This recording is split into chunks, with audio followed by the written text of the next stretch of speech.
আসসালামু আলাইকুম। আজ আমি দেখাবো কিভাবে কাস্টার্ড জেলি রেসিপি তৈরি করতে হয়। বাহ, এটা ঠান্ডা ঠান্ডা রেসিপি। আর এই যে গরম পড়ছে রে বাবারে বাবা, এই গরমে যদি এইরকম একটা কোনো কিছু খাবার খাওয়া যায় তাহলে তো ভালোই লাগে। তো প্রথমে আমি চুলাতে 1 কাপ পানি দিয়ে নিয়েছি, স্বাদ মতন চিনি আর একটু আগার পাউডার দিয়েছি আর একটু ফুড কালার দিয়েছি। দিয়ে নিয়ে এটা ভালো করে নাড়তে হবে, নাড়াচাড়া করে। তো যখন দেখবেন যে ঘন হয়ে গেছে বা একটু আঠালো টাইপের হয়ে গেছে, তখন অন্য একটা পাত্রে ঢেলবেন, যে পাত্রে সেট করবেন আর কি। তো আমি একটা প্লেটে দিয়েছি, এই যে দেখতেই পাচ্ছেন।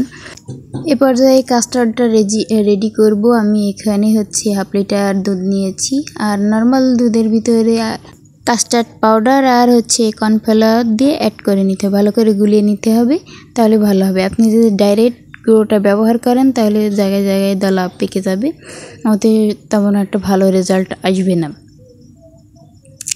তো যাই হোক, আমি এভাবে আবার একটু নাড়াচাড়া করে এর ভিতরে দিয়ে দিলাম, এই যে দেখতেই পাচ্ছেন। তো এই যে আমার সেট হয়ে গেছে সেই জেলিটা। সেমভাবে আমি এই অরেঞ্জ কালারটাও একই পর্যায়ে ওইভাবেই করে নিয়েছি। তো এগুলো ভালো করে কেটে নিলাম টুকরো করে।